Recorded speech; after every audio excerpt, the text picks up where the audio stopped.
Vos Intermarchés, partenaires de la Nuit des Réussites. La Nuit des Réussites avec Studio Icadia.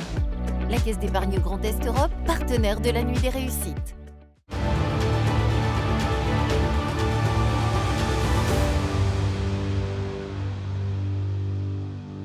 Bienvenue dans les rencontres de la Nuit des Réussites, une émission spéciale pour vous présenter les nominations 2023. Vous le savez, la Nuit des Réussites, c'est la cérémonie de trophées économiques organisée désormais chaque année par Canal 32. 12 récompenses sont en jeu, du trophée de l'innovation au trophée Made in Aube en passant par l'entreprise de l'année. Et le jury a décidé des nominations dernièrement.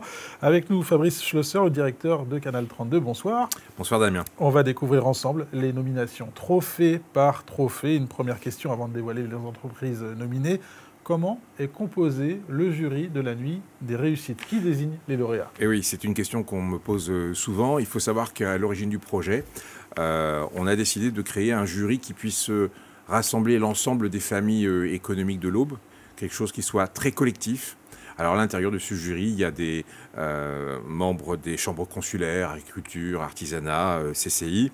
Il y a aussi des personnalités qui viennent de mouvements syndicaux patronaux ou d'organismes liés à des réseaux économiques comme le MEDEF ou le CJD. Il y a aussi les 3 partenaires historiques de la cérémonie, les 3 partenaires premium que sont Intermarché, Icadia et la Caisse d'épargne Grand Est Europe. Ils ont chacun un siège, si je puis dire. Ça fait 12 membres du jury et ça permet du coup d'avoir des personnalités très différentes qui vont donc devoir débattre pour désigner un gagnant à chaque trophée. Il y a donc vraiment un travail collectif qui est mené pour amener à un palmarès. Et justement, le premier trophée à découvrir, c'est le trophée du monde agricole, très important évidemment dans l'Aube. Il distingue par son profil, son activité, ses actions, une entreprise du département travaillant dans le secteur de l'agriculture au sens large. Au sens large, puisque ça amène aussi à des entreprises travaillant vraiment dans l'agroalimentaire de pouvoir se présenter. Alors il y a 4 nominations cette année. Au cœur de la chèvrerie, Val Légumes, la ferme de Fontenay, Saveur Frites et Partio et Fils. Pour vous décrire juste brièvement qui sont ces 4 nominés. Au cœur de la chèvrerie, eh bien, comme son nom l'indique, c'est une chèvrerie à Crenay, aux portes de l'agglomération troyenne. Val Légumes, la ferme de Fontenay, eh bien, cette entreprise produit, conditionne et commercialise des oignons, des échalotes à destination de la grande distribution et de la restauration. Saveur Frites fabrique et distribue des frites fraîches, crues, artisanales, sans conservateur ni additifs. La commercialisation se fait auprès de clients, restaurateurs au bois ou parisiens, même un peu partout en France. Quant à Partio Fils, ils font de la production et du conditionnement de légumes secs, 2000 tonnes par an, principalement des lentilles vertes.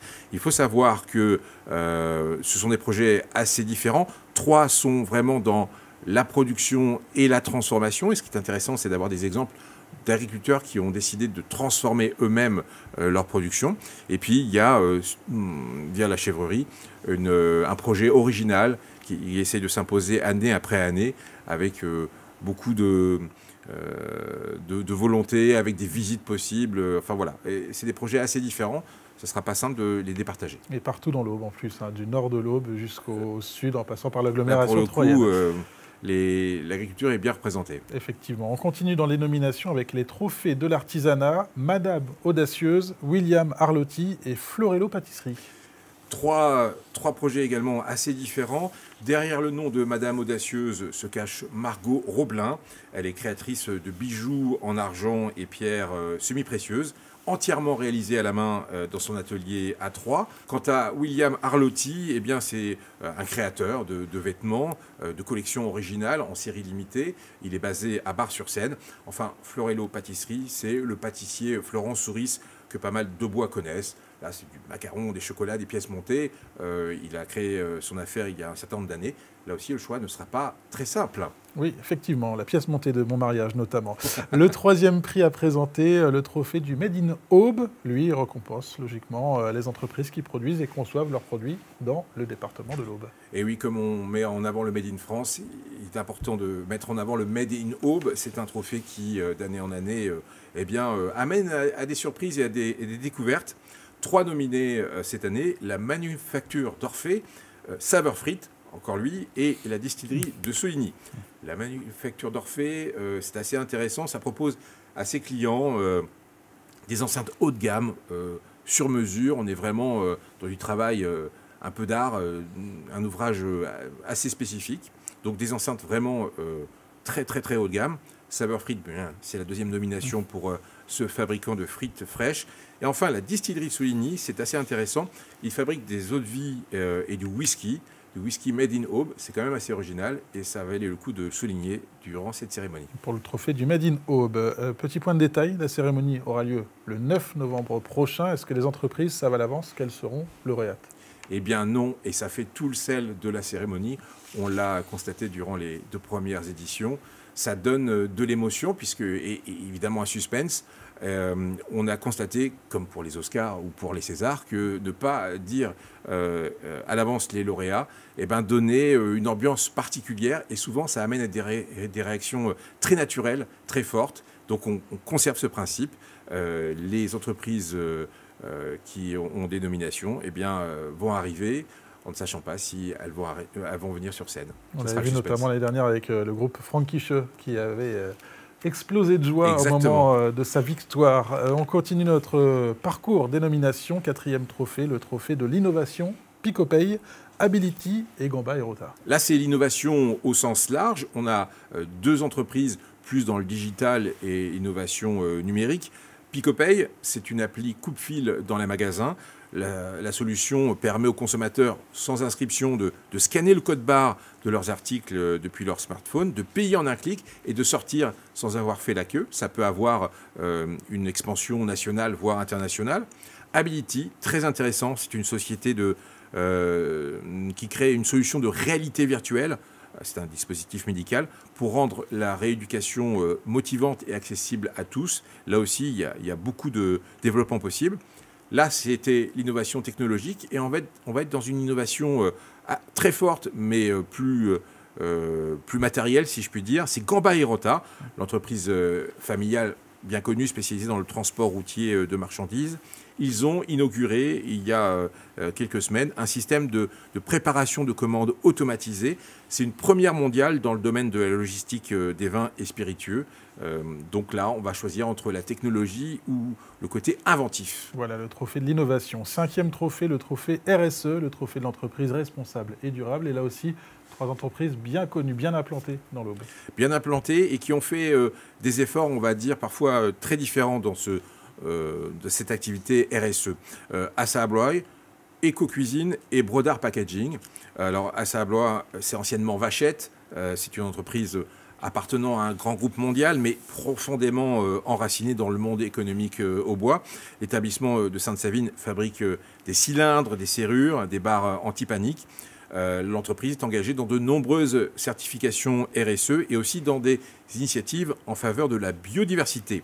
Eco-Cuisine, c'est un vendeur et un installateur de cuisine aménagée. Ils ont élaboré un projet d'éco-responsabilité depuis le début de l'année, avec notamment une réduction drastique du gaspillage en supprimant leurs affiches publicitaires et leur catalogue papier. Et à la place, avec les économies faites, l'entreprise soutient à hauteur de 40 000 €, en tout cas en 2023, le fonds de l'ONF. C'est une manière aussi d'être éco-responsable. Enfin, Brodart Packaging, une entreprise familiale aussi bien connue, dirigée par la 5e génération, imprimeur et transformateur d'emballages souples et d'étiquettes depuis 1912. Et bien là, dans la RSE, il y a une démarche d'éco-conception des produits, de développement de produits recyclables et compostables. Et avec Écotrui, il cofinance la plantation de 500 chênes en Bretagne. Voilà, pour Brodart Packaging. On parle toujours de trophées. Autre point de détail, il faut savoir que ces trophées sont réalisés en partenariat avec l'école de design de Wild Schools. C'est ça. Depuis le début de l'histoire de la Nuit des réussites, on a voulu des trophées originaux. Donc on a demandé à des étudiants de l'école de design d'élaborer ces trophées avec une originalité qui était que l'ensemble des trophées créait une continuité. Ils pouvaient se voir de manière individuelle ou collective, et quand on les voyait de manière collective, il y avait en fait le dessin de l'Aube, la rivière, qui était présenté sur l'ensemble des trophées. Ces trophées vont changer cette année parce que, eh bien, il y a d'autres étudiants. Je ne vais pas vous dire à quoi ça ressemble, mais il y a toujours cet esprit d'avoir une continuité des trophées, c'est-à-dire d'avoir 12 trophées en un, et de permettre aussi un rappel de l'histoire économique de l'Aube. J'en dis pas plus, rendez-vous le 9 novembre. Samedi, c'est comme ça, non, du tout. Foire de Champagne. Foire de Champagne.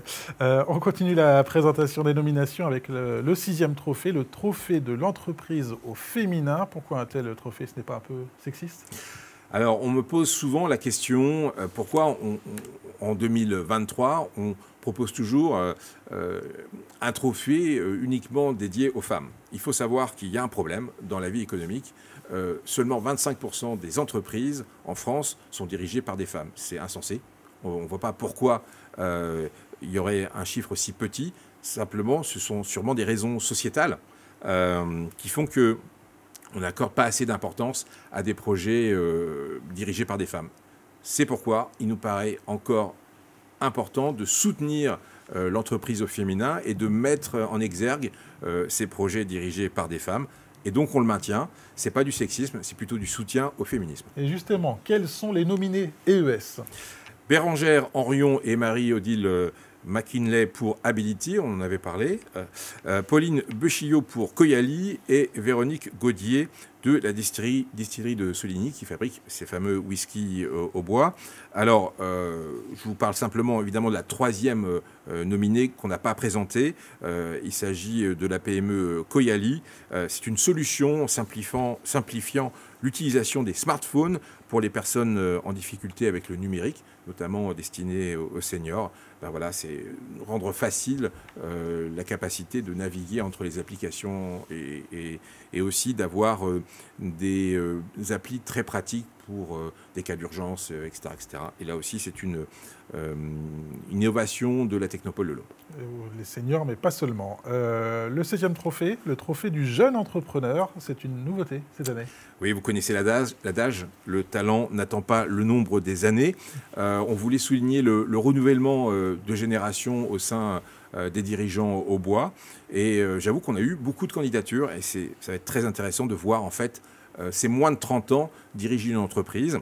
Les nominés sont Valentin Millot pour Mad Data, Léo Locurcio pour Techmaker Production et Alexandre Chen pour Picopay.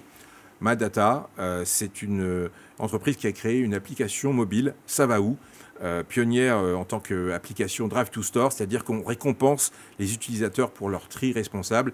Ils font une photo de l'objet qu'ils ont à trier, ça le reconnaît automatiquement et ça donne l'endroit où on peut déposer cet objet à recycler le plus proche de son habitation.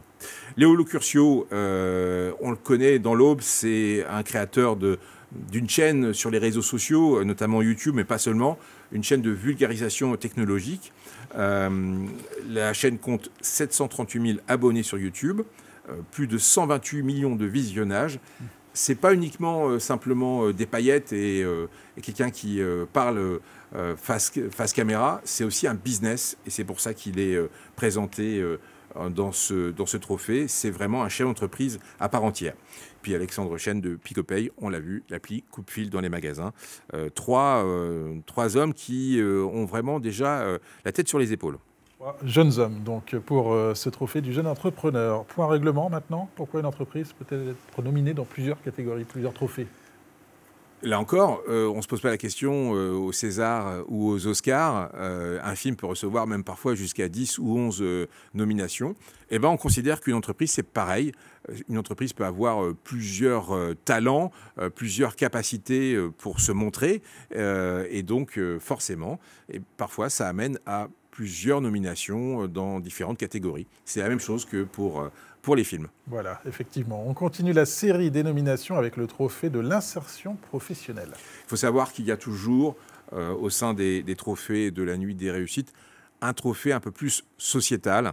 On avait, lors de la première édition, remis le trophée de la citoyenneté. La deuxième édition, c'était le trophée de l'association, de l'action associative liée au monde économique.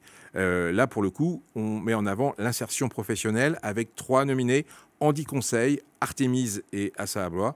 Handy Conseil, c'est une boîte d'intérim spécialisée qui met à disposition des entreprises des professionnels touchés par le handicap. Il y a 12 salariés pour l'instant et c'est une action, une initiative très intéressante. Artémise, c'est le leader français du recyclage des lampes et des tubes fluorescents usagés. Ça se passe dans l'Aube. Eux se sont engagés dans une politique de recrutement, d'insertion et de proximité, notamment par rapport à des bénéficiaires du RSA et aussi par rapport à des gens qui n'ont pas forcément de formation. Enfin, Assa Abloy, eux se sont engagés plus en faveur de l'embauche de personnes en situation de handicap. 6% du personnel dans cette entreprise, c'est quand même pas mal. Et puis, il y a aussi un volet de promotion de l'emploi auprès des jeunes et des exclus du système. Pour ce trophée de l'insertion professionnelle. Autre trophée, le coup de cœur du jury, Picopay, le pâtissier Florent Souris et GLC Diffusion. Ça, c'est vraiment un choix subjectif du jury qui termine un petit peu la détermination des lauréats avec ce coup de cœur. Évidemment, je ne vais pas revenir sur Picopay ou Florent Souris, on les a déjà présentés. C'est intéressant aussi d'avoir dans ce coup de cœur de jury GLC Diffusion, un artisan qui intervient dans le chauffage, la climatisation. Il faut savoir qu'en matière de RSE, ils ont fait pas mal d'actions, notamment en matière de gestion des déchets. Et le jury a voulu déjà mettre en avant cette entreprise parmi les nominations du coup de cœur. Maintenant, on saura uniquement le 9 novembre qui vraiment a mis et séduit totalement le jury sur un choix alors, totalement subjectif, il n'y a aucun critère. On arrive au trophée majeur avec notamment le trophée de l'entrepreneur de l'année. Sébastien Brodard, Brodard Packaging, Mathieu Guillaume, Saveur Frites et Antoine Vajou, Val Légumes. Oui, juste un commentaire, c'est une sorte de nouvelle génération d'entrepreneurs qui ont fait leurs preuves, qui pilotent des entreprises qui sont en plein développement. Et donc, ce sera assez intéressant de découvrir ces 3 personnages, si je puis dire. Ils seront sur scène parce qu'on met toujours en avant les entrepreneurs et on les interviewe durant la cérémonie. Et je pense qu'il va y avoir un bel échange. Un bel échange entre ces 3 jeunes chefs d'entreprise. Et enfin, le trophée de l'entreprise de l'année, le trophée le plus attendu. Assa Abloy, Brodard Packaging, Gambarota, Saveur Frites. Déjà, pourquoi 4 nominations? Parce que le jury a eu du mal à se départager, parce que le jury voulait mettre en avant ces 4 entreprises, déjà les mettre en valeur dans ces nominations. C'est du lourd, on ne va pas se cacher. Ces 4 entreprises vraiment méritantes à bien des égards, qui sont dans une perspective de développement, qui ont souvent aussi réussi à avoir des politiques de RSE. Enfin, en tout cas, ces entreprises cochent beaucoup de cases.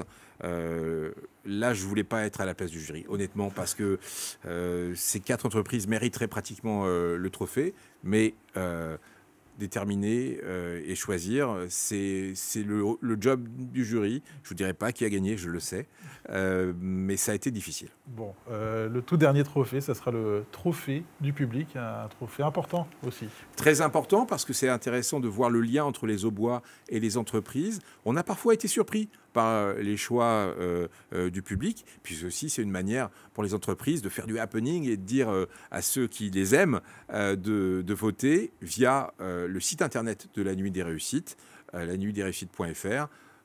Automatiquement, dès que vous arrivez, sont affichées les 21 entreprises nominées.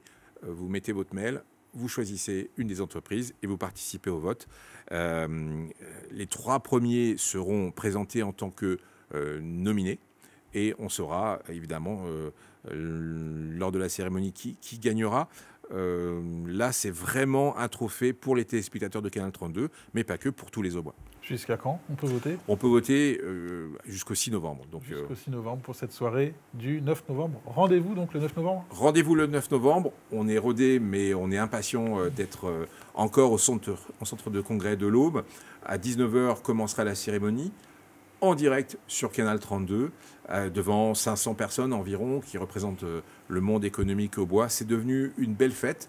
C'est de l'espoir, c'est de l'optimisme, c'est de montrer en avant de mettre en avant l'ensemble des initiatives dans le monde économique au bois. Et on se rend compte année après année que ça bouge dans ce département. Déjà la 3e édition du coup. La 3e édition et c'est pas fini. Merci Fabrice pour cette émission spéciale complète autour de la Nuit des Réussites. Et rendez-vous donc en direct sur Canal 32 le 9 novembre à partir de 19h. Belle soirée, à très vite.